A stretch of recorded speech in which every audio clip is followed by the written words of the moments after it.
बच्चों को समझने का गुरु मंत्र क्या है? आप बच्चों को प्यार भी करिए, लेकिन डांटिए भी उन चीज़ों पे जब वहाँ पे उनकी स्पेसिफिक गलती हो, और उस गलती को उनको समझा भी दें। और अगर खुद कहीं गलती करें पेरेंट्स, तो अपोलोजाइज करने में, बच्चों से सॉरी बोलने में उन्हें झिझक भी नहीं करनी चाहिए। पेरेंट्स सबसे बड़ी गलती क्या कर रहे हैं उन्हें समझने में? मान लीजिए कोई व्यक्ति है, वो चोर है और वो चोरी करते हुए पकड़ा गया, और उसको हम कल नेशनल फ्रंट पे ले आए और वो ये कहे कि सब लोग ईमानदार बनो, तो क्या पूरी भारत की जनता ईमानदार बन जाएगी? क्या आपको लगता है कि आजकल के बच्चे मॉरल वैल्यूज और जो वैल्यूज हम सिखाना चाहते हैं वो सुनने के लिए तैयार है? आपका जितना भी काम है आप कंप्लीट कर लीजिए, घर से 5 मिनट बाहर चले जाइए जो फ़ोन करने करके, फिर अपना मोबाइल। क्या आजकल के बच्चों में और पेरेंट्स में कम्युनिकेशन गैप है? प्रॉब्लम तब आती है जब बच्चों को बिल्कुल उनके ऊपर छोड़ देते हैं कि भाई हमने तो तुम्हें स्कूल में जो है एडमिशन करा दिया, हमने तुम्हें खाना राशन पानी डाल दिया, घर में हमने मेड लगा दी, अब तुम्हारी जिम्मेदारी है। ये जो टेक्नोलॉजी है और सोशल मीडिया है, ये कैसे प्रभावित कर रहे हैं बच्चों के माइंड को? बच्चों में ओवर थिंकिंग की प्रॉब्लम बहुत ज़बरदस्त हो रही है, बच्चों में जो है एंग्जाइटी बहुत हो रही है, बच्चों में दूसरों को देख करके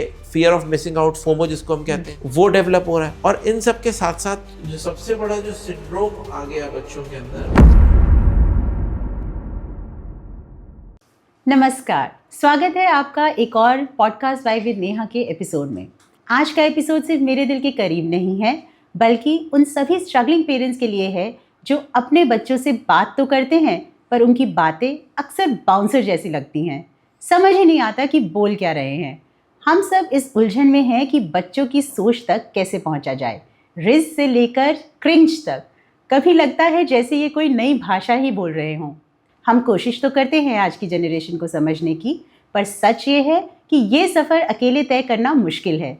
इसीलिए आज बच्चों की वाइब को समझाने और पेरेंट्स की कन्फ्यूजन को सुलझाने के लिए हमारे साथ मौजूद हैं डॉक्टर शिशिर श्रीवास्तव, एक साइकोलॉजिस्ट और एक अनुभवशाली पेरेंटिंग कोच जो सालों से पेरेंट्स और बच्चों के बीच संवाद और पुल बना रहे हैं।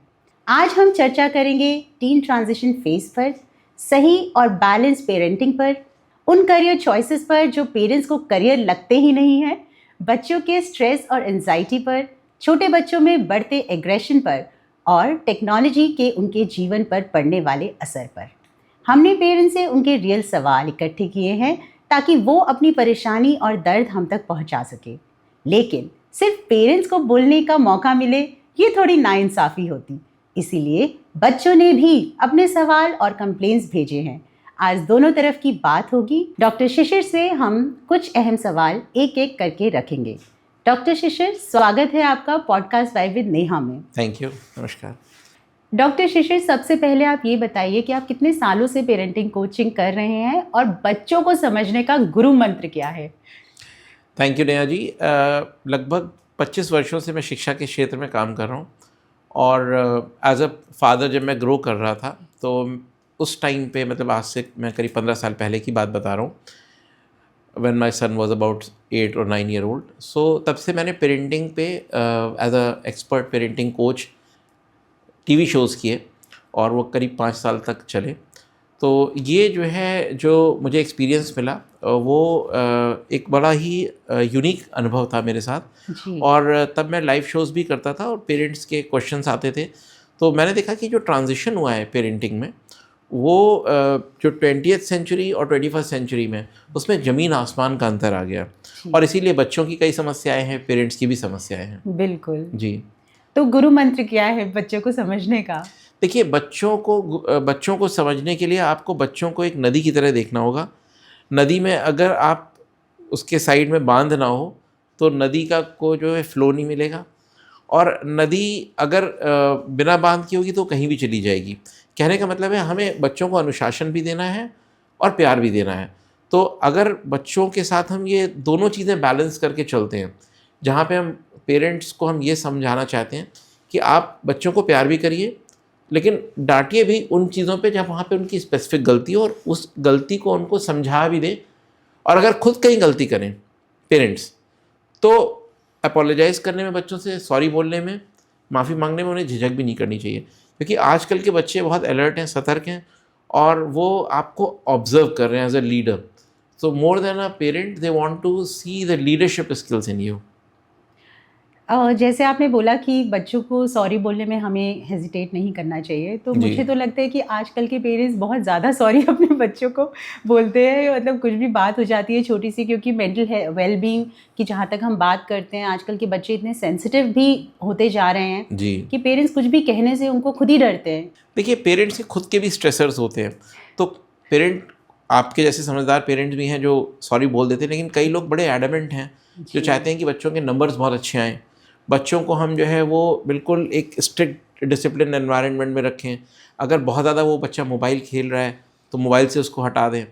तो उनकी एक्सपेक्टेशन अपनी जगह सही है, क्योंकि उन्होंने बचपन में शायद वैसी पेरेंटिंग के थ्रू वो ग्रूम हुए हों। लेकिन आजकल जो बच्चे हैं वो इतना सेंसिटिव हो रखे हैं कि अगर आप उनको बहुत ज़्यादा रिस्ट्रिक्टेड एनवायरनमेंट में रखने की कोशिश करेंगे तो वो आपसे दूर भागेंगे, फिर वो अपनी जो प्रॉब्लम्स हैं उनको वो शेयर नहीं करेंगे आपसे। जी। और इसकी वजह से आपके और उनके बीच में जो हमारा सो कॉल्ड जनरेशन गैप है या जो हमारा कम्युनिकेशन है वो स्टॉप हो जाएगा। तो पेरेंट्स को हमेशा एक बैलेंस्ड अप्रोच करके रखनी चाहिए और 80-90% वो कोशिश करें कि प्यार दें।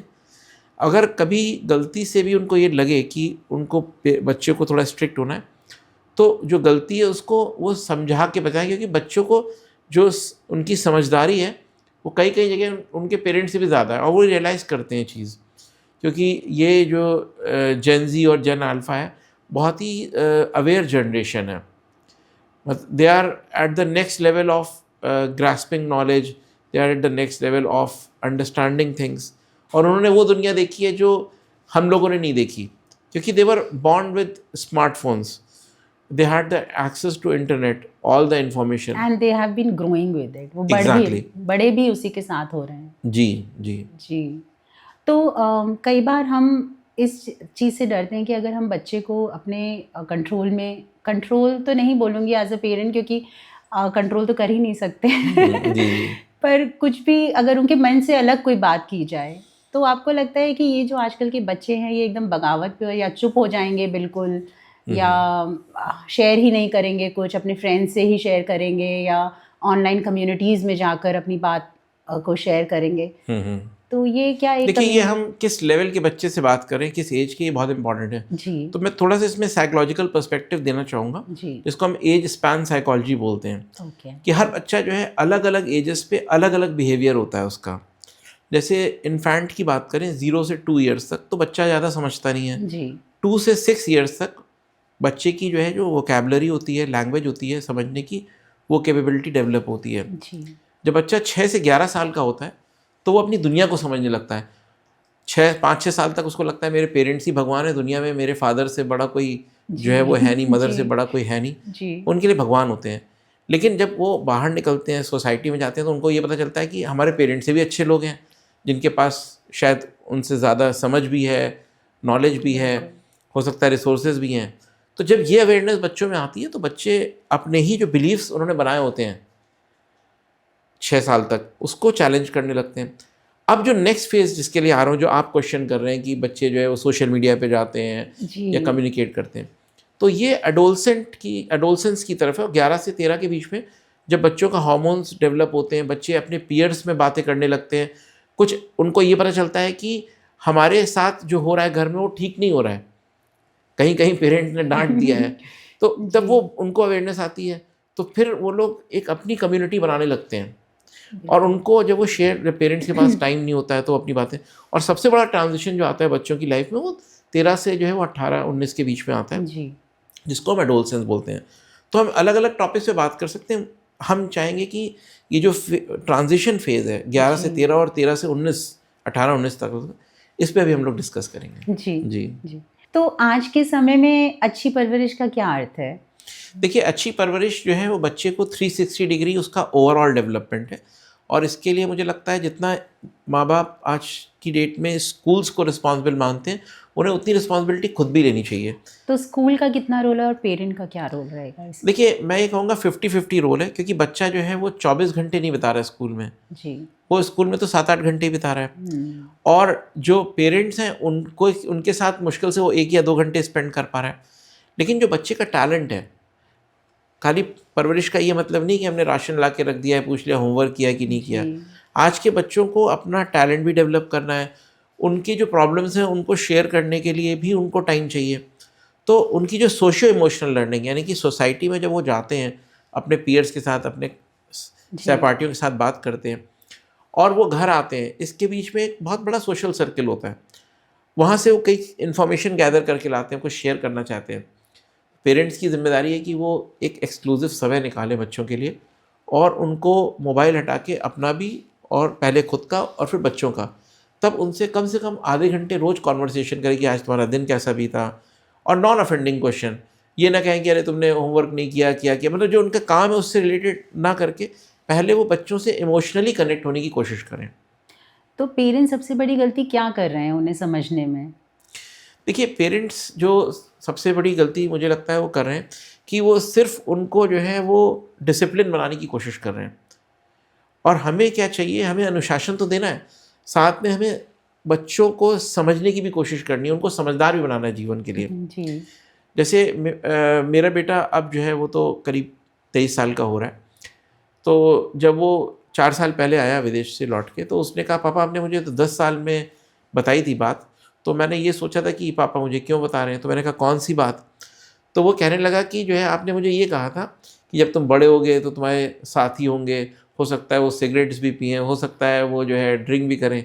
तो मैं बहुत छोटा था, तो मैं सोच रहा था कि पापा ने मुझे, लेकिन आपने मुझे इतनी यंग एज में डाल दिया मेरे माइंड में, तो मैंने कभी किया ही नहीं, क्योंकि बाहर तो आपके पास सब ऑप्शंस होते हैं जी। और अब तो इंडिया में भी बहुत सारे ऑप्शंस हैं। तो प्रॉब्लम यही आ रही है कि पेरेंट्स जो है समय निकाल करके वैल्यूज़ नहीं दे रहे बच्चों को। हमें बच्चों को फ्रीडम भी देनी है और वैल्यूज़ भी देनी है, लेकिन वैल्यूज़ पहले देनी है। तो हमें पहले क्या देना है, हमें उनको अच्छे मूल्य देने हैं, नैतिक मूल्य। और नैतिक मूल्य जो है हम कहते हैं कि हम सिखा सकते हैं। तो जिस तरीके से स्केटिंग सिखाई जा सकती है, स्विमिंग सिखाई जा सकती है, म्यूज़िक सिखाई जा सकती है, उस तरह से नैतिक मूल्य भी बिल्कुल सिखाए जाते हैं। हमारे यहाँ गुरुकुल सिस्टम में बच्चे सीखते ही थे नैतिक मूल्य। तो घर घर जा कर के भिक्षा लेते थे तो ह्यूमिलिटी सीखते थे, विनम्रता सीखते थे। तो जब तक उनको हम पेरेंट्स थोड़ा सा समय निकाल करके, जो खुद उन्होंने अच्छी चीज़ें सीखी लाइफ में जी। और सीखते जाएँ, वो बच्चों के साथ शेयर करें और देखें बच्चा कहाँ कहाँ सही चल रहा है, उसके लिए उसको अप्रिशिएट भी करें। क्या आपको लगता है कि आजकल के बच्चे मॉरल वैल्यूज़ और जो वैल्यूज़ हम सिखाना चाहते हैं वो सुनने के लिए तैयार हैं? देखिए, अगर हम खुद उनको प्रैक्टिस कर रहे होंगे, जी। ठीक है, मान लीजिए कोई व्यक्ति है वो चोर है और वो चोरी करते हुए पकड़ा गया और उसको हम कल नेशनल फ्रंट पे ले आएँ और वो ये कहे कि सब लोग ईमानदार बनो, तो क्या पूरी भारत की जनता ईमानदार बन जाएगी? जी। मैं एक बात कह रहा हूँ। जी। तो ठीक उसी प्रकार से पेरेंट्स भी अगर मान लीजिए खुद कुछ कह रहे हैं कि हम तो जो है मोबाइल देखेंगे भाई, हमारा टाइम है, हम रील देखते रहेंगे, और तुम चलो तुम्हारा कल एग्ज़ाम है, हटाओ मोबाइल, मैं ले रहा हूँ वापस, हटा रहा हूँ, अलमारी में बंद कर रहा हूँ, डांट रहे हैं ज़बरदस्ती मोबाइल छीन रहे हैं, तो बच्चा ऐसे नहीं सीखेगा। आपको रोल मॉडल बनना पड़ेगा। आपको आपका जितना भी काम है आप कंप्लीट कर लीजिए, घर से 5 मिनट बाहर चले जाइए जो फ़ोन करने करके, फिर अपना मोबाइल आधे घंटे के लिए साइलेंट मोड पे या फ्लाइट मोड में डाल करके सिर्फ बच्चे के साथ टाइम बिताएं। और जब आप ऐसा करेंगे तो आप देखेंगे कि बच्चे का जो बिहेवियर है टुवर्ड्स हिज ओन रिस्पॉन्सिबिलिटीज़ और टुवर्ड्स हिज स्टडीज़ या अपनी लाइफ को लेकर के कितनी जल्दी बदलता है। तो इसका मतलब ये है कि बच्चे को हमें अनुशासन और समझदारी में से पहले हमें समझदारी सिखानी है। हाँ, और ये भी सिखाना है कि देखो हम तुम्हारे दुश्मन नहीं हैं, जी। क्योंकि पेरेंट्स को जो है वो बच्चे अक्सर ये देखते हैं कि जब मुझे हर वक्त करेक्ट करने की कोशिश की जा रही है, जी। तो ये वॉल क्रिएट हो जाती है दोनों के बीच में, रिलेशनशिप में। और कभी भी कोई लोगों में प्रॉब्लम नहीं होती है, there are no people problems. हमेशा कम्युनिकेशन प्रॉब्लम होती है, संवाद में कमी होती है, जी। और संवाद एक तरफ से नहीं होता है। बच्चा भी तो अपनी बात कहना चाहता है। क्या हमारे पास जब 2 कान हैं तो क्या हम सुनने को तैयार नहीं हैं? जी। तो मतलब पेरेंट को ये देखना ज़रूरी है कि कब उनका दोस्त बनना और कब मार्गदर्शक। जी, तो दोस्ती भी ज़रूरी है बच्चे से करना, और जब बच्चे आपको लगे कि बच्चा रॉन्ग ट्रैक पे जा रहा है तो वो स्पेसिफिकली पहले पॉइंट करें, और फिर पुराना अगर उसने 2-4 गलतियाँ कर रखी हो साल 2 साल पहले तो वो सब ना ले आएँ, क्योंकि पेरेंट्स अपनी भड़ास निकालने लगते हैं कि तुम तो ये हो, ये हो, ये हो, जी। और फिर कंपेयर करते हैं। सबसे बड़ी गलती जो एक और काम पेरेंट्स करते हैं, अपार्ट फ्रॉम जो वैल्यूज़ नहीं दे रहे हैं या वो सिर्फ अनुशासित बनाना चाह रहे हैं, वो ये करते हैं कि बच्चों की तुलना अपने टाइम से करते हैं कि देखो मेरे माँ बाप कहते थे मुझसे तो मैं तो ये करता था जी। और तुम नहीं कर रहे हो। तो ये जो है बहुत पहले जो एरिस्टोटल थे उनके जो शिष्य थे प्लेटो, जी। तो उन्होंने कहा कि देखो इस नादान पीढ़ी को कितनी बदल गई है ये। तो उन्होंने कहा जो ये आप कह रहे हैं वो उससे पहले भी आपसे सोक्रेटिस ने, उनके भी गुरु ने ये बात कही थी। और आज से ये करीब 2000 साल पुरानी बात है और आज भी हम यही कह रहे हैं। तो हमें ये देखना है, जो ये जनरेशन गैप आता है 20 साल 25 साल का 30 साल का, ये हमेशा जो है वो अपने चैलेंजेस लेके आता है। तो इसमें कोई नई बात नहीं है, लेकिन हाँ हमें बच्चों का जो है फ्रेंड भी बनना है, फिलोसफर भी बनना है और गाइड भी बनना है। जी। तो जैसे ये जो कनेक्ट है पेरेंट और बच्चे का, तो ये हमें कौन सी एज बच्चे के साथ कनेक्ट करना कब से शुरू कर देना चाहिए? मतलब जब वो टीन्स में आए तो हमें और ज़्यादा उनके साथ खुल के बात करनी चाहिए, क्योंकि टीन्स में आकर बच्चा पेरेंट के साथ कनेक्ट होगा कि नहीं, अगर वो पहले ही वो कनेक्शन बिल्ड नहीं हुआ है बात करने का, कम्युनिकेशन का, तो एकदम से बच्चा फिर टीन्स में आके तो वो और ही उलझन में होगा। हमें देखिए कोई स्पेसिफिक एज नहीं है, क्योंकि बच्चे को तो आप हमेशा कम्युनिकेट करेंगे। जी। वो जब से पैदा होता है और तब से वो बड़ा नहीं हो जाता, और हमेशा लाइफ में एक जो अंडरस्टैंडिंग होती है पेरेंट हाँ, और ये चाइल्ड, बहुत ज़्यादा हमें ध्यान देने की ज़रूरत है इस ट्रांजिशन फेज में, जब बच्चा 11 से 14 साल की एज में जा रहा है। जी। वहाँ से हमें कोशिश करनी चाहिए कि गैप ना आए। जी। कभी ऐसा ना हो जाए लॉगर हेड्स पे ना चली जाए डील, कि दोनों ही जो है मतलब जैसे बुल्स नहीं फाइट करते। जी, तो एक इसका बड़ा पुराना सिंड्रोम है, और जब आते हैं बच्चे 17 साल का, तो एक कॉन्सेप्ट है कि I am 45 my sun is 17। तो यहाँ पे जो है जब कहते हैं ना कि इस एज में जो है जब बेटा बड़ा हो रहा होता है या बेटी बड़ी हो रही होती है, तो उसके माइंड में ये एक रेबेलियन बहुत जन्म लेता है जी। कि हमारे साथ गलत हो रहा है, क्योंकि उसको सोसाइटी बहुत अवेयर करा देती है चीज़ों से, और उसको लगता है, और घर जबकि एक बहुत ही कुशनी प्लेस होता है, बहुत ही आरामदेह प्लेस होता है, जो वर्ल्ड है बहुत चैलेंजिंग है। तो पेरेंट्स चाहते हैं कि बच्चे के पास जो चैलेंज आने वाले हैं 18-20 साल के बाद, उनको पता है, तो वो चाहते हैं कि उसके लिए तैयार हो। और बच्चा अभी से कहता है अभी तो सब कुछ ठीक है, जब आएगा तब देख लेंगे। तो पेरेंट्स को पता है, फादर को पता है कि अभी क्या चैलेंजेस आएंगे। तो कोई ऐसा नहीं है कि बच्चा गलत है या फादर गलत है, दोनों अपनी अपनी जगह सही हैं। लेकिन हाँ, बच्चों से भी मैं ये कहूँगा कि थोड़ा अपने पेरेंट्स को समझने की कोशिश करें, जो कि वो नहीं समझ पाएंगे क्योंकि अभी उस मैच्योरिटी पे नहीं आए। और पेरेंट्स से मैं कहूँगा क्योंकि बच्चे नहीं समझेंगे, लेकिन आप एक लेवल नीचे उतर के आइए, आप बात करिए उनसे। अगर आपको जवाब देते हैं पलट के, आपको गुस्सा होने की या झापड़ मारने की ज़रूरत नहीं है। आप थोड़ा टाइम दीजिए, बच्चा खुद अपनी गलती रियलाइज़ करेगा। आप उससे 2-4 घंटे बात मत करिए, कोशिश करिए 12 घंटे बात मत करिए। आप देखेंगे 24 घंटे के अंदर एकदम बिहेवियर चेंज हो जाएगा। जी। पर क्या आजकल के बच्चों में और पेरेंट्स में कम्युनिकेशन गैप है? देखिए डिपेंड करता है। मैंने बहुत से ऐसे पेरेंट देखे जिनका बहुत ही स्पोर्टिंग स्पिरिट रही है, क्योंकि फादर हैं, वो रोज़ सुबह जाते हैं, बच्चे का ब्रेकफास्ट भी बनाते हैं, उसको ड्रॉप करके आते हैं, ठीक है, खुद आ पाए तो आ पाए, नहीं तो कुछ उन्होंने सुविधा कर रखी है कि बच्चा जो है घर आ जाए। जब घर आता है तो पूछते हैं उससे। तो जब आप बच्चे की केयर करते हैं और उसको थोड़ा सा ट्रैक रखते हैं उसका, ख़ासतौर से जब वो एडोलसेंट स्टेज में है, तो वो इस चीज़ को रियलाइज़ करते हैं बच्चे। और जब वो ये चीज़ रियलाइज़ करते हैं तो उनका मन में जो है रिस्पेक्ट और प्रेम पेरेंट्स के प्रति बढ़ जाता है।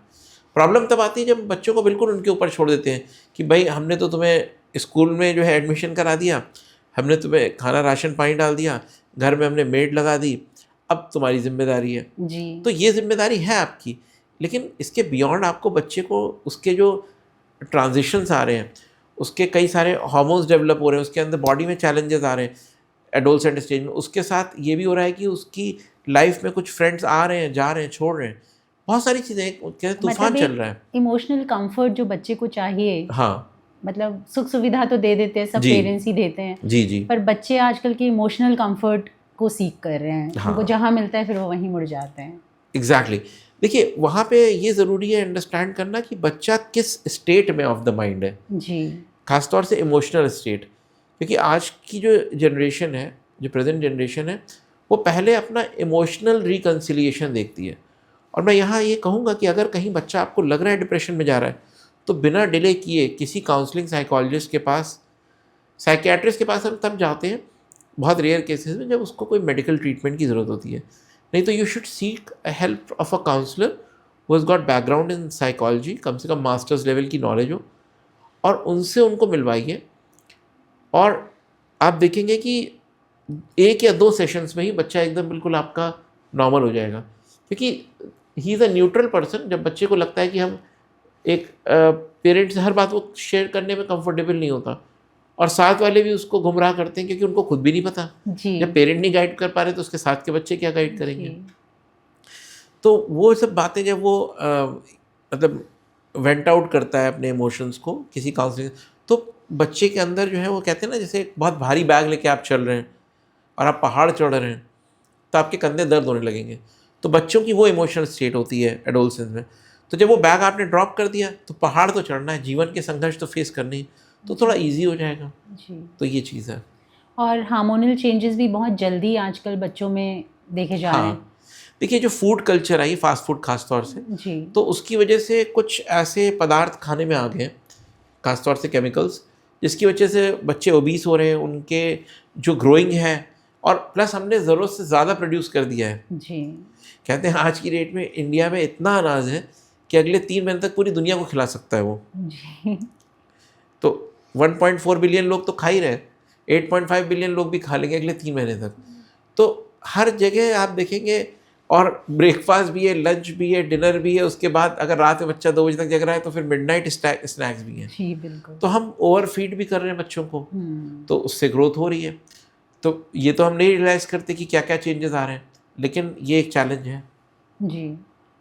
और ये जो टेक्नोलॉजी है और सोशल मीडिया है, ये कैसे प्रभावित कर रहे हैं बच्चों के ब्रेन को या माइंड को? जी, देखिए जो स्क्रीन टाइम है, जब भी स्क्रीन टाइम किसी भी दिन आप खुद एक्सपीरियंस करेंगे नेहा जी, कि हमारा 4 आवर से ज़्यादा होता है। जी ये साइंटिफिकली प्रूवन रिसर्च है।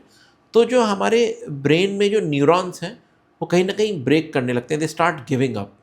अब मॉर्निंग में आप एक दिन एक्सपेरिमेंट करिए अपने साथ ही कि आप 2 घंटे के लिए मोबाइल नहीं यूज़ करेंगे, यानी कि 8 बजे तक हम मोबाइल देखेंगे ही नहीं। जी और एक दिन करिए जब आप सुबह 5 बजे, 4 बजे, 6 बजे जब भी उठते हैं, और दोनों का दिन का एक्सपीरियंस करिए। जिस दिन आप सुबह जल्दी मोबाइल यूज़ करेंगे वो पूरा पूरा आपका दिन हैवी रहेगा। तो जब हमारा प्रोडक्टिविटी लो हो जाती है। हाँ, बिकॉज आपने दिन में प्लानिंग भी नहीं कर पाए, आप कहना चाहिए एक चक्रव्यूह में फंस गए। जी क्योंकि चक्रव्यूह क्या है, एक के बाद एक रील्स आ रही हैं जी और वो जिगजैग करके आपको सैकड़ों थॉट्स में ले जा रही हैं। जी तो बच्चों में ओवर थिंकिंग की प्रॉब्लम बहुत ज़बरदस्त हो रही है, बच्चों में जो है एंग्जाइटी बहुत हो रही है, बच्चों में दूसरों को देख करके fear of missing out, FOMO जिसको हम कहते हैं, जी वो डेवलप हो रहा है।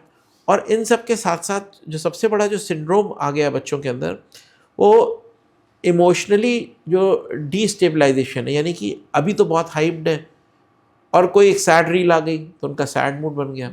तो ये जो अपहीवल्स हैं, ऊपर नीचे जाने की प्रक्रिया, ये बच्चों में बहुत देखी जा रही है। इसका तरीका ये है कि ना घर में जो है, जैसे मैं आपको एक महाराष्ट्र के गांव का एग्जांपल दे रहा था, तो वहाँ पे क्या है कि 4 घंटे उन्होंने फिक्स कर रखे कि 6 बजे से लेकर शाम को 10 बजे तक रात में उस गांव में कोई भी मोबाइल का इस्तेमाल नहीं करेगा। और गुड न्यूज़ ये है कि वो ये लोग प्रैक्टिस follow कर रहे करीब हैं। करीब 8-9 साल से कर रहे हैं।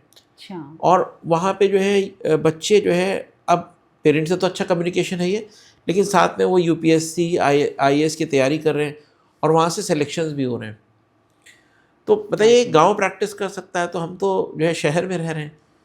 क्या आपको लगता है कि गांव में प्रैक्टिस करना आसान है और शहर में जब पेरेंट्स जो कॉर्पोरेट में जाते हैं और जी इतना वर्क प्रेशर है उनको, और वो मतलब सारा काम ही उनका देखा जाए तो कंप्यूटर्स पे है, फ़ोन पे है, बहुत अच्छी बात की आपने। देखिए 2 स्टेट हैं, जब हम मॉर्निंग में उठते हैं, एज अ पेरेंट मैं बात कर रहा हूँ, तो मॉर्निंग में हमें अपनी हेल्थ को थोड़ा टाइम देना चाहिए, तो आपका स्ट्रेस खुद कम होगा। जब आप स्ट्रेस खुद कम होगा तो आप घर में भी स्ट्रेस कम रखेंगे, नंबर 1। तो वॉकिंग बहुत ज़रूरी है पेरेंट्स के लिए। आपका जितना आपकी सैक्रिफाइस घर परिवार के लिए ज़रूरी है, चाहे वो मदर हो चाहे वो फादर हो, उतनी ज़रूरी आपका सेल्फ डेवलपमेंट भी है।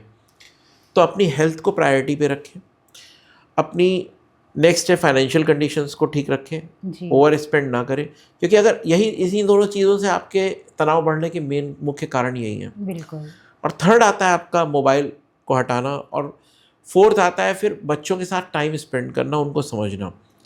शाम को जब आप घर आएँ तो 15 मिनट के लिए कहीं भी अच्छी जगह रुक करके आप कुछ घर के लिए थोड़ी सी चाहे शॉपिंग कर लीजिए, और जो आपका ऑफिस का तनाव चला रहा है आपके साथ, जी वो थोड़ा सा ईज़ आउट हो जाएगा। थोड़ा सा ओपन माहौल में जाएं, कोई ओपन मार्केट हो वहाँ थोड़ा सा वॉक कर लें 10-15 मिनट, और फिर घर आएँ और पूछ भी लें घर में, अगर फादर है तो मदर से पूछ लें कि कुछ लाना तो नहीं है, अगर मदर है वो वर्किंग है तो वो पूछ लें बच्चे से या फादर से कुछ लाना तो नहीं है। तो जब आप ये करेंगे तो आप देखेंगे कि आपको घर, क्योंकि ऑफिस से आप घर आ रहे हैं तो पूरा ऑफिस का प्रेशर आप घर ले आए, और जब आप इस ट्रांजिशन में जाएंगे कि आप कहीं मार्केट या ओपन स्पेस में जाएंगे और एक वीकेंड में ज़रूर फैमिली के साथ टाइम स्पेंड करें, ये बहुत ज़रूरी है। कम से कम 3 महीने में या नहीं तो मैक्सिमम 6 महीने में एक फैमिली के साथ ट्रिप ज़रूर करें, वेकेशन करें, कम से कम 3 दिन की, 4 दिन की। तो उससे जो आपकी बॉन्डिंग है फैमिली के साथ वो ठीक होगी, और आप देखेंगे कि जो बच्चों का कम्युनिकेशन हो सकता है वो आपसे नॉर्मल रूटीन में नहीं कह पाता होगा, लेकिन जब विंटर और समर ब्रेक आएगा तो वो अपनी जो उसकी जो टैलेंट में वो डेवलप करना चाह रहा है, कुछ उसके मन में बातें होंगी, तो बच्चों के साथ ट्रैवल करना ज़रूरी है। जी जी। तो बेसिकली पेरेंट्स को एक रोल मॉडल की तरह अपने बच्चे के सामने होना जी। चाहिए। हाँ बिल्कुल, देखिए ये बहुत इंपॉर्टेंट बात आपने कही। रोल मॉडलिंग जो है वो खाली टीचर्स के लिए ज़रूरी नहीं है स्कूल में, क्योंकि हम कहते हैं teachers are the role model, principal is the role model, जी which is very important, but parents are the first educators of child. कहते हैं charity begins at home and so does schooling. तो अगर आप स्कूलिंग जो है वो घर में ठीक नहीं हुई है तो सबसे पहले एजुकेटर्स जो हैं वो भगवान तो नहीं आ रहे हैं यहाँ पे बच्चों गाइड करने, तो पेरेंट्स ही हैं, तो पेरेंट भगवान है। तो जब पेरेंट्स गाइड करेंगे बच्चों को, पहला जो शब्द है वो माँ ही सिखाती है बच्चे को बोलना, तो पेरेंट्स का बहुत इंपॉर्टेंट रोल है in terms of developing the child from the age of infancy to adolescence. तो वो अपना ये रोल जो है वो ना भूलें, और इसके लिए उन्हें रोल मॉडल भी बनना है। कुछ ऐसा चीज़ ना करें जिसको बच्चा कॉपी करे, क्योंकि ज़्यादातर केसेस में ये देखा गया है जहाँ बच्चे एडोलसेंस में ड्रिंक करते हैं, स्मोक करते हैं, तो उनके कोई ना कोई पेरेंट ज़रूर स्मोक करते हैं, तो उनका डर ही ख़त्म हो जाता है कि भाई मेरे फादर स्मोक करते हैं और या मेरी मदर ड्रिंक करती हैं, तो लड़की कहती है मुझे ड्रिंक करने में क्या दिक्कत है। तो ये सब चीज़ें जो है पेरेंट्स को सोचना चाहिए थोड़ा सा, कि अगर वो देखते अपने आप को एक एज अ स्टूडेंट ले ले, चाइल्ड ले ले, और अगर वो देखते कि उनके पेरेंट कर रहे हैं, ठीक है हो सकता है आपके पेरेंट ने किया और आपने भी वहीं से पिकअप कर लिया हो, लेकिन कहीं ना कहीं तो इस चीज़ पे ब्रेक लगाना पड़ेगा जी। क्योंकि अगर आपका बच्चा कॉपी करेगा तो एक तो आपकी जेब से पैसा खर्च होंगे ज़्यादा, और नंबर 2 कल को अच्छा बच्चा नहीं बना जी। तो पूत सपूत तो क्या धन संजय, और पूत कपूत तो क्या धन संजय। यानी कि अगर बच्चा अच्छा निकल गया तो आपको धन बचाने की जरूरत नहीं, और बच्चा अगर खराब निकल गया तो आपने जितना धन बचाया है इसकी तब भी वो आपको भी गया। बचाने की ज़रूरत नहीं है। तो ये चीज़ है।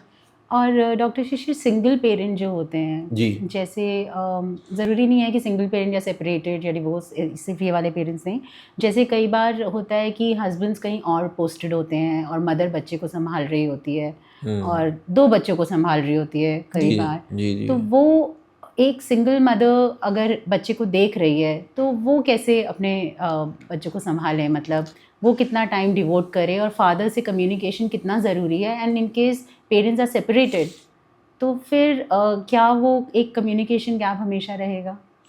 देखिए दोनों अलग अलग चीज़ें हैं। अगर फादर हैं जी लाइफ में, मतलब डिवोर्स नहीं हुआ है, जी भगवान ना करे किसी का हो, तो फादर को देखिए 2 दिन में 1 दिन ज़रूर समय निकालना चाहिए 5 मिनट का, कि घर में अपनी बेटी से या बेटे से बात करें, वाइफ से बात करें। अगर वो ऐसा नहीं कर पा रहे तो मदर खुद मिला लें फ़ोन और बात करा दें। तो एक गार्जियन की जो कहना चाहिए छत्र छाया होती है बच्चों के मन में भी रहेगा कि फादर हैं, और गलत करने से बच्चे हमेशा ये डरते हैं कि फादर को कहीं मम्मी ना कह दें जी, क्योंकि mothers are very caring, they are very soft hearted.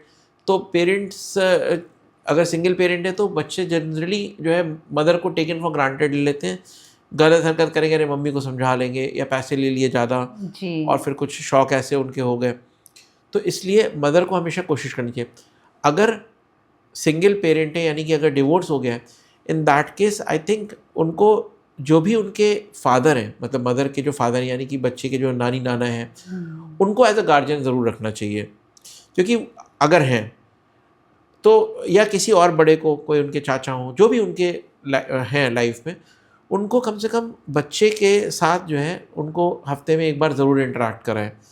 तो क्या होगा कि बच्चे के मन में ये हमेशा एक रिस्पेक्ट बनी रहेगी कि मम्मी से ऊपर भी कोई है जी। तो ये बहुत इम्पॉर्टेंट है। और एक इसको करने का तरीका ये भी है कि मदर जो है ठीक है, अगर 2 बच्चे हैं लेकिन कुछ टाइम बच्चे को ना थोड़ा सा रोबस्ट बनाने के लिए वो बाहर ज़रूर निकाले घर से, चाहे 5 ही मिनट के लिए शॉपिंग करने जाए बच्चों के साथ, या हफ्ते में 1 या 2 दिन जो है। और बच्चों को भी ये थोड़ा बोल्ड बनाने की ज़रूरत है, क्योंकि अकेले अगर आप फेस कर रहे हैं लाइफ को तो बच्चे को भी आपके साथ बोल्ड बनना होगा। तो उसके लिए आप कम से कम ये कोशिश करें कि कुछ पब्लिक प्लेसेस में जा कर के बच्चों को कुछ आगे बढ़ने का मौका दें, कि वो शॉपिंग करें, उनसे पूछें कि अच्छा अब कहाँ चलना है, किसी रेस्टोरेंट ले जाएं, उनको कोई ना कोई उनको एक ऐसा अपॉर्चुनिटी दें, एवेन्यू दें जहाँ पे वो वर्ल्ड को खुद फेस करने की उनके अंदर ताकत डेवलप हो। जी जी। तो डॉक्टर शिशिर, ये तो हो गई पेरेंटिंग की बात।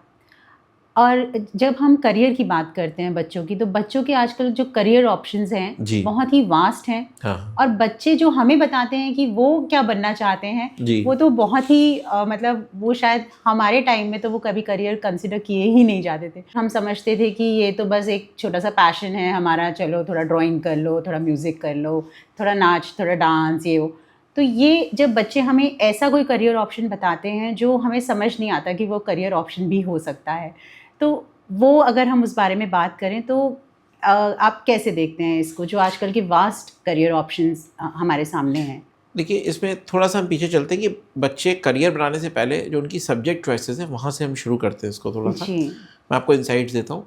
जब बच्चा 6 से 8th में आता है तो वो सब्जेक्ट्स कई सारे पढ़ रहा होता है, और 9th आते आते उसके सब्जेक्ट्स स्पेसिफिक हो जाते हैं जी। तो सबसे पहले तो पेरेंट्स से मैं ये कहूँगा कि वो खुद क्या बनना चाहते थे, डॉक्टर, इंजीनियर या बनाना चाहते थे, उसको 2 मिनट के लिए किनारे रख करके वो पहले ये देखें कि बच्चा किसके लिए बना है। और ये बच्चे को समझना बहुत ज़रूरी है कि उसका टैलेंट, उसकी प्रतिभा, उसका एप्टीट्यूड, यानी कि वो क्या कर पाएगा। हम मछली से कह रहे हैं कि तुम पेड़ पे चढ़ो, ठीक है, मछली जो है पानी में तैरने के लिए बनी है, वो वहाँ अच्छे तैरेगी, ठीक है। फॉर एग्ज़ाम्पल हम बात करें, मैं एग्जांपल दूँ तो सचिन तेंदुलकर ने अपना क्लास 10th का एग्ज़ाम तब दिया जब वो पाकिस्तान से वनडे इंटरनेशनल खेल के लौट रहे थे।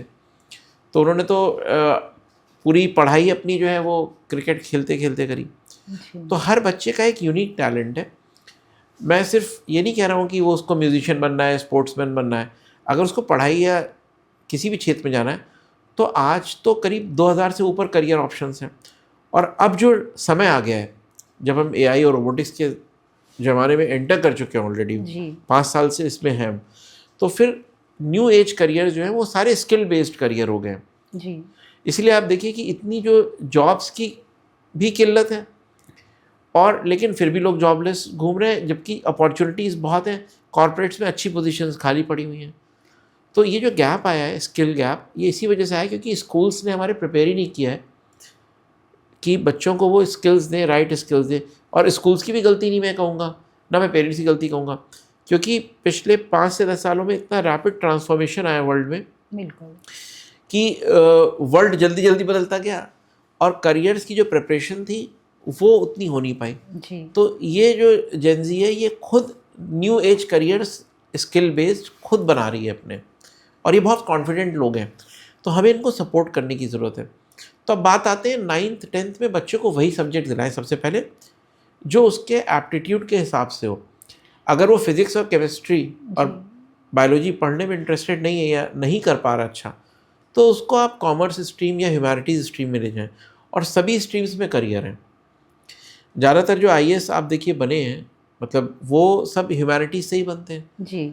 हम डॉक्टर विकास दिव्यकीर्ति जी को देखते हैं, वो ह्यूमैनिटीज़ में एक्सपर्ट हैं, ठीक है। आज आप डॉक्टर S जयशंकर को देखिए, इतना हम रिगार्ड करते हैं, उनका विदेश मंत्री हैं, भारत के फॉरेन मिनिस्टर हैं। उनका जो है करियर ही जो है as a diplomat political science में रहा है, PhD की है उन्होंने। तो ऐसा नहीं कि सारे बच्चे ही जो है वो इंजीनियर और डॉक्टर बने, और या सारे बच्चे पढ़ाई लिख के ही काम करें। फिर हम धोनी कहाँ से लाते, कोहली कहाँ से लाते। तो ये पेरेंट्स कैसे समझें कि उनके बच्चे में क्या प्रतिभा है? हाँ, देखिए, बच्चे जब बच्चों को ऑब्जर्व करना बहुत ज़रूरी है। 6th के बाद से आप बच्चे को, क्लास 6 के बाद से वो जो एज आ जाती है 12-13 साल से जी। ये देखिए बच्चे का इंटरेस्ट किस में है। अब कुछ पेरेंट्स ये कहेंगे बच्चे का इंटरेस्ट तो मेरा मोबाइल गेम खेलने में जी। लेकिन आपने सिर्फ उसको एक इंस्ट्रूमेंट दिया ना, मोबाइल, आपने उसको कुछ दिया ही नहीं। आप उसको एक्सपोजर दीजिए अलग अलग चीज़ों, उसको स्केटिंग में भी ले जाइए, स्विमिंग में भी ले जाइए, आप उसको ताइक्वांडो भी ले जाइए, कुछ फिजिकल एक्टिविटीज़, कुछ म्यूज़िकल इंस्ट्रूमेंट्स दीजिए, फ्लूट दीजिए उसको म्यूज़िकल यूनिवर्सिटीज़ में ले जाइए। बच्चे को आप एक्सपोजर दीजिए, साइंस की चीज़ों में भी एक्सपोजर दीजिए। अगर आप इंजीनियरिंग में आपको लगता है तो उसको एआई और रोबोटिक्स लैब्स ले जाइए जो आपके शहर में हो। बच्चों को अवेयर कराना ज़रूरी है। फिर देखिए उसका इंटरेस्ट कहाँ आता है, और फिर वो एक हॉबी या वो टैलेंट जिसमें बच्चा समय भूल जाता हो अपना। जी, देखिए यही हम जानना चाहते थे कि जी, कैसे पता चले कि जो उसकी हॉबी है वही उसका करियर है। देखिए ये खुद वो जो है वो हॉबी खुद अट्रैक्ट कर लेगी। कहते हैं what you are seeking is also seeking you, यानी कि जिसको आप ढूंढ रहे होते हैं वो भी आपकी तलाश कर रहा होता है। जी, ऐसा नहीं कि सचिन तेंदुलकर साहब ही जो है वो क्रिकेट को ढूंढ रहे थे, क्रिकेट भी ढूँढ रहा कहीं था। ना कहीं आचरेकर जी भी उनको ढूंढ रहे होंगे उनके जी, जैसा टैलेंटेड। जी, कहीं ना कहीं उनके फादर ने भी एक बल्ला ला के दे दिया उनको यंग एज में। बिल्कुल। कहीं ना कहीं उनके भाई ने भी उनको अपना करियर करके उनका एडवर्टीजमेंट में उसने जिम्मेदारी ले ली। जी, तो ये सारे फैक्टर्स आपको यूनिवर्स तैयार करता है हर तरीके से कि जो राइट करियर के लिए आप बने वो आपको कहीं ना कहीं ऑप्शंस मिल जाता है। पेरेंट्स का काम है कि उनका मार्गदर्शक बनना, लेकिन उनके लिए जो है रोड बनाना काम नहीं है। बच्चा अपना रास्ता जो है खुद चल के बनाएगा। हमें ज़रूरी है उसको रास्ते दिखाने की, उसको सही काउंसलर से मिलवाने की, उसका एप्टीट्यूड जांच कराने की। ये सब पेरेंट्स का काम है। उसको जो भी उसको फंड्स की ज़रूरत है, किसी यूनिवर्सिटी में वो एडमिशन चाहता है, ये सब करने की पेरेंट्स की जिम्मेदारी है। वो उसका ज़रूर साथ दें। और कभी कभी ये होता है कि बच्चे जो है 7th 8th तक कुछ सोच रहे होते हैं, 11th आते आते उनका प्लान ही चेंज हो जाता है। जी, तो उसके लिए भी फ्लेक्सिबल रहिए। और ये मत सोचिए कि अरे पिछले 4-5 साल बर्बाद चले गए, ये तुमने करा। नहीं, वो बच्चे आजकल इतना डायनेमिक हैं कि वो 1-2 साल में ही बहुत करिश्मे कर देते हैं। तो आप अपने बच्चे पे विश्वास रखिए कि जो वो चूज़ कर रहा है उसमें थोड़ा सा उसके साथ पेशेंस रखिए। और 12th ख़त्म होना कोई एंड ऑफ लाइफ नहीं है। बिल्कुल। अगर 12th के बाद वो गैप ईयर लेना चाह रहे हैं, 1 साल अपनी यूनिवर्सिटी की तैयारी या कोई एग्ज़ाम्स की तैयारी कर रहा है या कोई अपना टैलेंट होन करना चाह रहा है, और आप देख रहे हैं कि उसके साथ के बच्चे चले गए, जी, या सोसाइटी प्रेशर और पीयर प्रेशर ये हमें बच्चे को हाँ, फ़ील नहीं होने देना। नहीं, अगर आपको फ़ील हो भी तो आपको समझना चाहिए कि नॉर्मल है। जी, देखिए सबके ट्रैक अलग अलग हैं। हाँ, सब लोग आए, और देखिए 5-10 साल तो बच्चे भूल भी जाते हैं।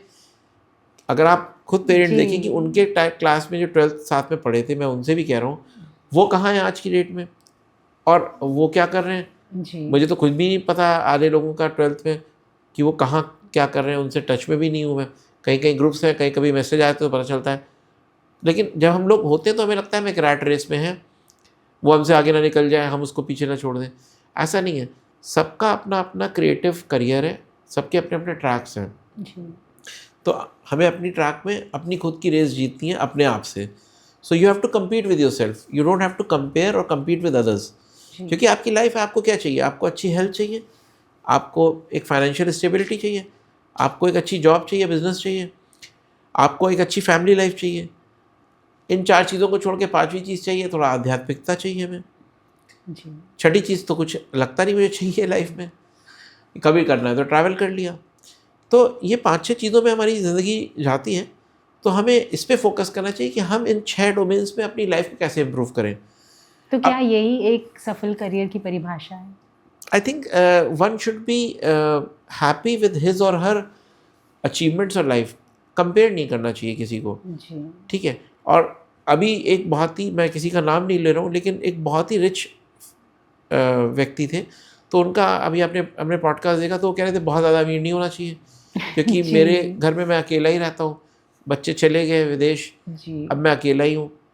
तो ऐसी भी सिचुएशन है। तो वो ये कह रहे हैं संपत्ति तो 20,000 करोड़ के ऊपर की है, लेकिन जीवन में at the age of 65 you are left alone.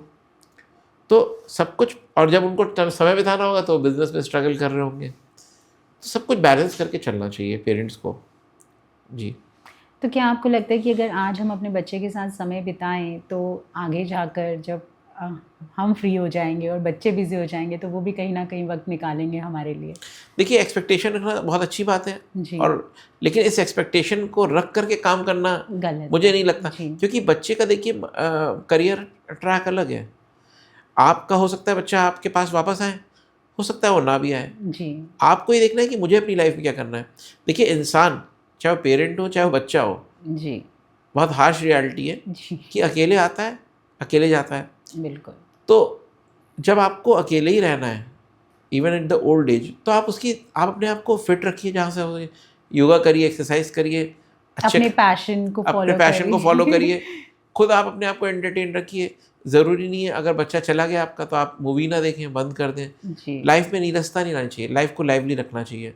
तो आप अपनी लाइफ जिए, बच्चा अपनी लाइफ जी रहा है, और फिर जब भी आप मिले साल में 2 बार 3 बार तो आप खुशी से मिलिए जी। और आप मत एक्सपेक्टेशन रखिए, ना कोई थोपिए कि वो शादी के बाद भी आपकी लड़की या लड़का आपके साथ रहेगा, वो केयर करेगा। बस बच्चे को बैक ऑफ द माइंड ये होना चाहिए कि सपोर्ट है, मतलब एक। हाँ बिल्कुल, बच्चा तो देखिए आप पे डिपेंडेंट, यहाँ पे इंडियन पेरेंट्स तो बच्चे को जो है जब तक बड़ा नहीं हो जाता है, उसकी शादी भी नहीं जाती, उसके बाद भी सपोर्ट करते रहते हैं।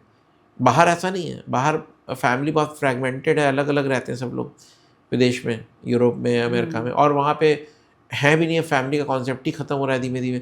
अब तो ये हो गया है, मैंने आज पढ़ रहा था कि 2030 आते आते अमेरिका में लड़कियां शादी करना छोड़ देंगी because they don't want to own the responsibility of having kids. तो ये भी एक नई तरीके की जनरेशन आ रही है। तो क्या होता है फ्यूचर में ये नहीं पता हमें। हमें तो ये देखना है कि हम बच्चे के प्रति हमारी जो दायित्व है, रिस्पॉन्सिबिलिटी है, उसको अच्छे से निभाएं। साथ में मेरी जो खुद की रिस्पॉन्सिबिलिटी है टुवर्ड्स माई सेल्फ, क्योंकि जब आप बीमार होगे तो ठीक है आपकी मदर, आपके जीवन संगनी थोड़ा बहुत साथ रहेंगे, लेकिन लॉन्ग रन में सब कुछ आपको ही झेलना है। तो सबसे पहली जिम्मेदारी आपकी जो खुद की है वो आप बखूबी निभाइए, वो आप अच्छे से जो है अपने लिए खुद रोल मॉडल बनिए और अपने सेल्फ डेवलपमेंट में इन्वेस्ट करिए, ताकि आपको लाइफ में आगे जाके रिग्रेट ना हो कि लो हमने तो बच्चों के लिए इतना किया और हम अकेले रह गए। नहीं नहीं, ऐसा नहीं, आप बच्चों के लिए भी अच्छा करिए, अपने लिए भी करिए। बिल्कुल, है ना जी। डॉक्टर शिशिर, अगर हम बात करते हैं एग्ज़ाम्स की, तो आजकल बच्चे जैसे एग्ज़ाम्स होने भी वाले हैं तो बहुत ही प्रेशर फील करते हैं एग्ज़ाम्स को लेके, स्पेशली बोर्ड्स देने जो जाते हैं बच्चे, उनको पहले दिन से ही एक प्रेशर फील होता है कि बोर्ड्स है इस साल हमारा। तो उनका एग्ज़ाम आते आते मोराल, कॉन्फिडेंस सब मतलब उनको फील होने लगता है कि थोड़ा लो हो गया है। तो आप उन बच्चों को क्या बोलना चाहेंगे? देखिए एग्ज़ाम्स जो है वो कई आते हैं लाइफ में जी। और जो एग्ज़ाम ऑफ लाइफ है मतलब वो आपको 12th तक का सीमित नहीं है, वो लाइफ लॉन्ग, हम लोग तो रोज़ ही एग्ज़ाम देते हैं जी। Every day as an adult you will face exam. तो परीक्षा को जो है वो एज अ लर्निंग अपॉर्चुनिटी देखना चाहिए बच्चों को। वो एंड ऑफ लाइफ नहीं है कि कोई मैथ्स के पेपर में मेरे नंबर 60 के बजाय 55 आ गए, या 100 के बजाय 95 आ गए, या 99 के बजाय 98.5 आ गए। तो इन नंबर्स, ये नंबर्स खाली उस टाइम के रिफ्लेक्शन के हैं, आज से 5 साल बाद उन नंबर्स के बारे में आप सोच भी नहीं रहोगे। तो आपको क्या लगता है कि ज़्यादा प्रेशर वो कहाँ से फील करते हैं, अपने पेरेंट्स की तरफ से या पीयर प्रेशर? नहीं, वो उनकी सब कुछ मिल करके उनकी खुद की एक्सपेक्टेशन बन जाती है अपने आप से। जैसे पेरेंट्स ने कह दिया बेटा तुम्हें इस बार टॉप करना है, तुम्हें 99 आना चाहिए, फलाने के आए थे तुम भी कर सकते, तुम्हारे भाई के आए थे, उन्होंने देखो कज़न ने अच्छा कर लिया। एक तो ये चीज़ है। फिर वो जब क्लास में रहते हैं तो वो देखते हैं कि भाई वो भी वही दाल रोटी खाता है मेरा क्लास का बच्चा, मैं भी वही खाते हैं, तो उसके नंबर क्यों, तो वो अपना खुद कंपैरिजन्स ड्रॉ करते हैं, चैलेंज ले लेते हैं बच्चे, या अपना खुद का गोल सेट कर लेते हैं कि मुझे 98 99 आना है जी। तो मुझे ये लगता है कि अगर आपका बोर्ड एग्ज़ाम है या नहीं है, या कोई भी एग्ज़ाम है, उस वक्त आप जो भी आपको आता है उसको अच्छे से प्रिपेयर करें, आउटकम की ना सोचें, प्रेजेंट में परफॉर्मेंस करने की सोचें। ये बच्चों से मैं कह रहा हूँ कि प्रेजेंट में आप जितना अच्छा परफॉर्म करेंगे वही आपका अल्टीमेटली वो रिज़ल्ट बनाएगा। तो आप ये सोचें कि मेरे 99.5 आए या 100 आए, आपके सोचने से नहीं आएंगे। जो आप पेपर में परफॉर्म करोगे कॉन्सेंट्रेट करके, रिलैक्स माइंड से, वो आपका कन्वर्ट होगा नंबर्स में। तो आपका तो ये करना है कि मुझे अपना बेस्ट ऑफ द बेस्ट देना है रिज़ल्ट, जो भी मैं कर सकता हूँ। कोई क्वेश्चन अनअटेम्प्टेड ना छोड़ें, कोई क्वेश्चन आप ये ना सोचें कि जो है बहुत लंबा चला गया, दूसरे क्वेश्चन के लिए टाइम ही ना बचे आपके पास। तो अपनी प्लानिंग अच्छे से करिए, और स्ट्रेस को रिड्यूस करने का एक ही तरीका है कि आप जो है वो बैलेंस्ड पेपर देने की कोशिश करें। अगर पेपर में आपके 20 क्वेश्चन हैं तो आप 20 क्वेश्चंस को आपको एड्रेस करना है बराबर से जी।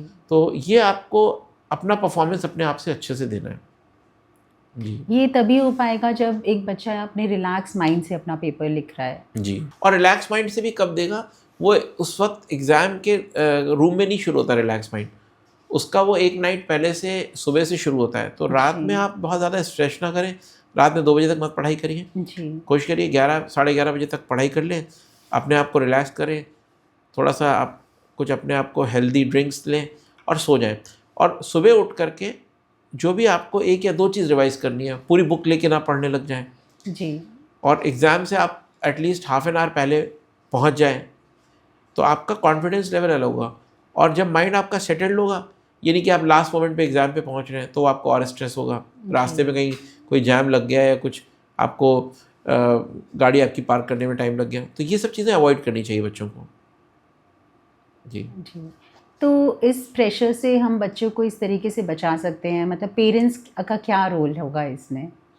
देखिए, पेरेंट्स को इमोशनली बहुत सपोर्ट करना चाहिए और फिज़िकली भी उनके साथ बैठना चाहिए।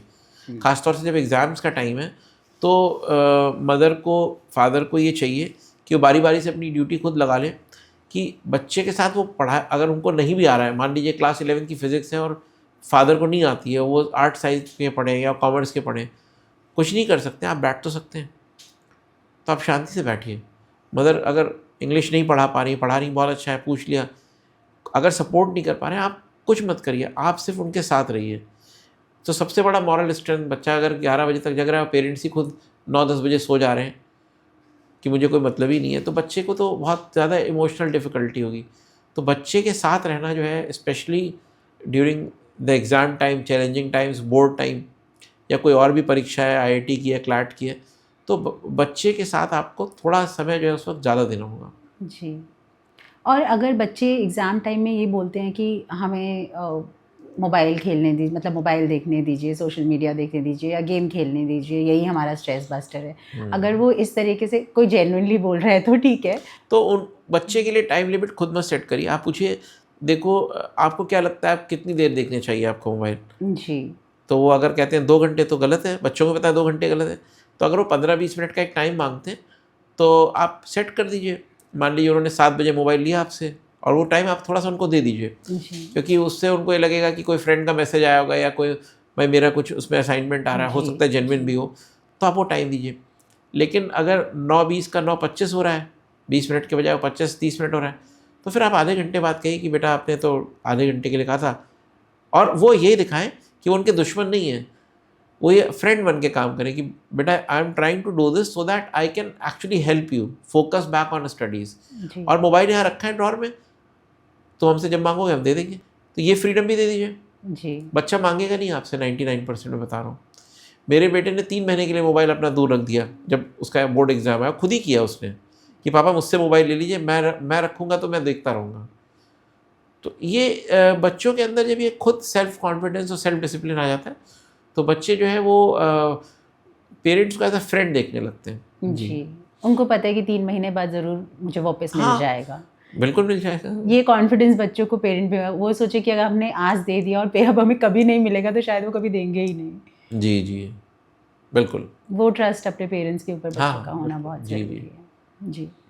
डॉक्टर शिशिर, अगर हम बात करते हैं सेल्फ मोटिवेशन की, जी। तो बच्चे अपने आप को सेल्फ मोटिवेटेड कैसे रखें ताकि वो कभी भी लो एस्टीम उनको ना लगे या सेल्फ कॉन्फिडेंस लूज़ ना करें? वो अपना सेल्फ जी। मोटिवेशन पे आप बच्चों को क्या सलाह देंगे? देखिए, सेल्फ मोटिवेशन जो है वो तभी पॉसिबल है जब बच्चे अपने खुद के गोल्स बनाएं छोटे-छोटे। जी। जैसे उन्होंने एक दिन की अपनी दिनचर्या बना ली जी। कि मुझे ये रूटीन करना है और आज मुझे 2 सबसे इम्पॉर्टेंट काम क्या हैं, बच्चों को करना ये चाहिए, पेरेंट्स को भी ये गाइड करना चाहिए कि 2 सबसे इम्पॉर्टेंट काम क्या है। वो दिन में 10 सब्जेक्ट्स पढ़ें, घर का भी काम करें वो, लेकिन 2 ऐसे छोटे-छोटे काम हो जिनको वो 100% ख़त्म कर दें। चाहे वो मैथ्स में 4 क्वेश्चंस करने हों, जी। चाहे वो घर के लिए कोई सामान लाना हो। मैं छोटा सा एग्जांपल दे रहा हूँ। जी। जब वो 2 काम कोई भी कर लेंगे तो ऑटोमेटिकली उनके डोपामीन इफेक्ट होगा, एक साइकिल कंप्लीट हो जाती है ब्रेन में जो सिग्नल देती है, और फिर वो एंडोर्फिन्स रिलीज होते हैं, हैप्पी हार्मोन्स, कि हाँ I have done it, and then it gives you a feeling that you are happy and self motivated. तो मोटिवेशनल रील्स देखने से अच्छा है कि आप मोटिवेशन का मतलब है Practice मोटिव करें प्लस उसे। एक्शन। जी। तो यानी कि आप मोटिव डिफाइन करिए कि आपको करना क्या है हम्म। और एक्शन लीजिए। अब मोटिवेशन में लोग क्या करते हैं, रील्स देखने को या मोटिवेशनल इंस्पिरेशनल बातें सुनने को जो है मोटिवेट, तो वो आपको जी। फील तो अच्छी से देता है, जी। But it doesn't produce any result. Absolutely. तो हमें करना क्या है, एक्शन एक्शन एक्शन। लाइफ में एक्शन से ही आपको रिजल्ट्स मिलेंगे। अग्रीड। अब हम खूब सारी मोटिवेशनल रील देख के चले जाएं, कोहली को जो है खूब देखेंगे उसने 6 मारे, और एग्ज़ाम देने चले जाएं, एग्ज़ाम में कुछ ना करें, तो वो मोटिवेशन क्या करेगा हमारा? जी, तो कहने का मतलब है जो आपको करना है वो करना ही पड़ेगा। एब्सोल्युटली। तो ये चीज़ है। एक बहुत ही वरीसम बात है जो मेरे दिमाग में हमेशा रहती है कि गेमिंग, हम मानते हैं कि चलिए आजकल करियर्स भी हैं गेमिंग में एज अ गेमर, बहुत ही थिन लाइन है यूज़ और मिसयूज़ के बीच में। आजकल जो छोटे बच्चे हैं वो गेमिंग की वजह से, हो सकता है कि गेमिंग की वजह से उनके अंदर इतना एग्रेशन हो। कुछ गेम्स ऐसी हैं जिससे बच्चे एग्रेसिव हो रहे हैं। मतलब पेरेंट्स का ये जो मैं एक फीडबैक आपको बता रही हूँ जो हमारे जी, पास आया है जी। कि मेरा बच्चा तो सिर्फ गेम ही खेलता है, हाँ, हाँ। और हमारे घर में भी कोई ऐसा नहीं है कि वो इतना एग्रेसिव हो या कोई लड़ाई झगड़ा बच्चा देख रहा है। तो ये एग्रेशन बच्चों के अंदर कहाँ से आ रहा है? देखिए ये 2 एस्पेक्ट्स हैं अलग-अलग। जी। एक तो गेमिंग की मैं बात करूँ, तो गेमिंग आज जो है वर्ल्ड में नंबर 2 इंडस्ट्री है जी। And it's worth over $500 billion. Hmm, तो ये तो कहीं न कहीं बच्चों को इन्फ्लुएंस कर ही रही है, जी। जैसे बहुत सारी चीज़ें कर रही हैं। अब इसमें भी गेम्स कई तरीके के हैं, जैसे आप कह रहे हैं अग्रेसिव गेम्स भी हैं, जो बच्चों को अग्रेशन पैदा कर रहे हैं, बिकॉज़ उसमें वॉर गेम्स हैं, बच्चे फाइट करना सीख रहे हैं। जी। और कहीं न कहीं जब भी उनको रियल लाइफ में जब क्योंकि बच्चे इमोशनली उतना मैच्योर नहीं होते हैं, रियल लाइफ में भी स्कूल में किसी से टसल हो गई, किसी ने उनको कुछ अब्यूजिव लैंग्वेज यूज़ कर ली तो वो हाथ पैर चलाने लगते हैं तुरंत, जी। क्योंकि वो उन्होंने गेम में ही सीखा है। तो ये पेरेंट्स की कंसर्न बिल्कुल जेन्युइन है। अब इसमें करना क्या है कि आपको बच्चे के साथ कुछ फिजिकल एक्टिविटीज़ प्लान करनी पड़ेंगी, चैनलाइज करनी पड़ेगी बच्चे की एनर्जी, क्योंकि बच्चे की एनर्जी 4-6 घंटा गेम करने की है और उसका मोबाइल एडिक्शन इतना ज़्यादा हो गया है कि आप उसको गेम से नहीं, तो आपको करना क्या है, you can not change habits. हम अपने खुद के हैबिट्स नहीं बदल पाते, you can only replace them with another habit. तो हैबिट्स आप चेंज नहीं कर पाएंगे, हैबिट्स आप रिप्लेस कर देंगे। तो गेमिंग को किससे रिप्लेस करना है? आपको योगा से करना है, बैडमिंटन से करना है, आपको रियल गेम्स में एक्सपोजर दीजिए उनको। स्विमिंग के लिए ले जाइए, हफ्ते में 1-2 दिन स्विमिंग ही ले जाइए आप। जी। और आजकल तो स्विमिंग पूल्स में ये भी है कि ज़रूरी नहीं आप महीने भर ज्वाइन करो, आप पर आवर कॉस्ट दे करके स्विमिंग बच्चे को, तो जो बच्चे का जो फिजिकल जो जब वो ग्रो कर रहा है तो उसके अंदर एनर्जी बहुत है, जी। तो उस एनर्जी को वेंट आउट करने के लिए, रिलीज करने के लिए ही has to have some physical activities. जी। तो और पेरेंट्स को थोड़ा समय निकालना पड़ेगा। तो कितने आवर्स आपको लगता है कि, और कौन सी एज तक बच्चे, मतलब अगर गेमिंग कर रहे हैं, मतलब गेमिंग शुरू कर रहे हैं, जैसे आजकल 7-8 साल के बच्चे भी कर रहे हैं, जी, जब उनको कोई सेंस नहीं है कि ये सही है गलत है, उनको लगता है कि गेम है तो सही ही होगा जी। अगर हम उसमें देख रहे हैं तो। देखिए जैसे- एज अप्रोप्रिएट गेम्स होने चाहिए। जी। अब जैसे स्नेक एंड लैडर है, हम लोग बचपन में खेलते थे और आज भी वो सांप सीढ़ी का गेम जो है जी। वो मोबाइल में भी है, जी। लूडो भी मोबाइल में है। जी। तो ऐसे गेम्स जो मतलब बच्चों को बहुत ज़्यादा स्ट्रेसर्स ना बने। अब बच्चे जैसे कुछ गेम्स हैं पबजी वगैरह खेलते हैं जो अग्रेसिव बनाते हैं बच्चों को, बिल्कुल। तो उनको कोशिश करें कि वो अवॉइड करें। पेरेंट्स को ये वॉच करना चाहिए कि बच्चा स्क्रीन टाइम, अगर पेरेंट्स बच्चों को स्क्रीन टाइम दे रहे हैं तो आपका कहना ये है कि पेरेंट्स विजिलेंट भी रहें कि बच्चा क्या कर रहा है उस स्क्रीन टाइम पे। और इसके लिए तो जो है वो कई सारे ऐप्स हैं ऐसे जहाँ पेरेंटल कंट्रोल हो सकता है, यानी कि आप अपने मोबाइल से ये देख सकते हैं कि बच्चा उस मोबाइल में क्या कर रहा है। ये सारी जानकारी पेरेंट्स कहाँ से पा सकते हैं? ये सब गूगल पे अवेलेबल है। आप पेरेंटिंग कंट्रोल डिवाइसेस जो है वो अपने मोबाइल में इंस्टॉल करिए और बच्चे के मोबाइल में भी इंस्टॉल कर दीजिए और दोनों कनेक्टेड होंगी। बच्चा कितना स्क्रीन टाइम, उसने क्या क्या की एक्टिविटीज़, सारे आपके ऐप पे आ जाती हैं। और बच्चे कौन से गेम खेल रहे हैं वो भी वो गूगल में सर्च करके देख ही सकते होंगे कि ये गेम एज अप्रोप्रिएट है कि नहीं। हाँ, नहीं, जो पेरेंटिंग ऐप्स हैं, कंट्रोलिंग ऐप्स हैं, वो खुद बता देते हैं आपको। अच्छा। कि इस गेम से बच्चे के इमोशनल मेंटल स्टेट पे क्या फ़र्क पड़ेगा। और आप कई जगह पे ये भी चेक कर सकते हैं कि वो चैट्स कर रहा है किसी से, वो जो है वो मान लीजिए बात कर रहा है, क्योंकि आजकल चैट ऐप्स बहुत हैं जी, डेटिंग ऐप्स बहुत आ गए हैं, तो बच्चा कहीं गलत संगति में ना पड़ जाए, वो भी आप पेरेंटिंग कंट्रोल डिवाइसेस हैं, ऐप्स हैं, उनसे आप चेक कर सकते हैं जी। तो लास्ट में डॉक्टर शिशिर, मैं बस एक यही क्वेश्चन पूछना चाहूँगी आपसे कि पेरेंट्स का क्या रोल है कि बच्चा सिर्फ एग्ज़ाम के लिए नहीं बल्कि लाइफ के लिए तैयार हो? नेहा जी, आपने बहुत अच्छा प्रश्न किया।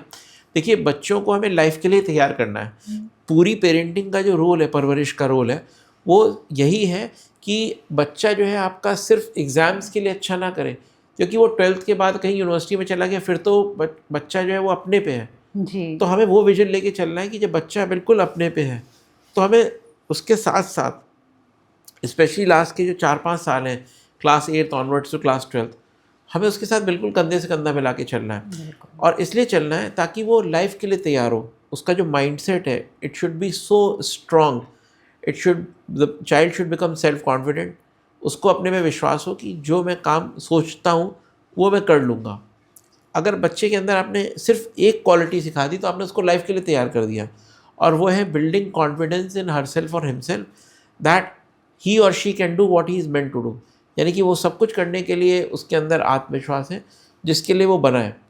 और फिर वो अगर कर लेगा तो पैसा कमाना तो बहुत छोटी चीज़ है, जो भी उसको गोल अचीव करना है वो भी कर लेगा। तो पेरेंटिंग का आई थिंक सबसे इम्पॉर्टेंट रोल यहीं पे। Thank you so much doctor Shishir, बहुत अच्छा लगा आज आपसे फिर से बात करके। और आई थिंक आज पेरेंटिंग, करियर और जितने भी हमने इमोशनल एस्पेक्ट, मेंटल हेल्थ का एस्पेक्ट हमने लिया, उससे हमारे व्यूअर्स को बहुत जानकारी भी मिली होगी और वो ज़रूर एक बेहतर पेरेंट बनने में उनके काम आएगा। Thank you so much. It was a pleasure being with you, और आगे भी हम ऐसे पॉडकास्ट करेंगे। जी ज़रूर जी, थैंक यू। मैं डॉक्टर शिशिर का दिल से शुक्रिया अदा करती हूँ इतनी क्लैरिटी, सिंप्लिसिटी और एम्पैथी के साथ जेन ज़ी पेरेंटिंग को डीकोड करने के लिए। और मैं सब पेरेंट्स से यही कहना चाहूँगी कि आप परफेक्ट पेरेंट बनने की कोशिश ना कीजिए, प्रेजेंट पेरेंट बनिए। वहीं से हीलिंग भी शुरू होती है और ग्रोथ भी। हमारे बच्चों को वो माँ बाप नहीं चाहिए जिनको सब कुछ आता हो, हमारे बच्चों को वो माँ बाप चाहिए जो उन्हें समझें। इसी थॉट के साथ फिर मिलेंगे अगले पॉडकास्ट में।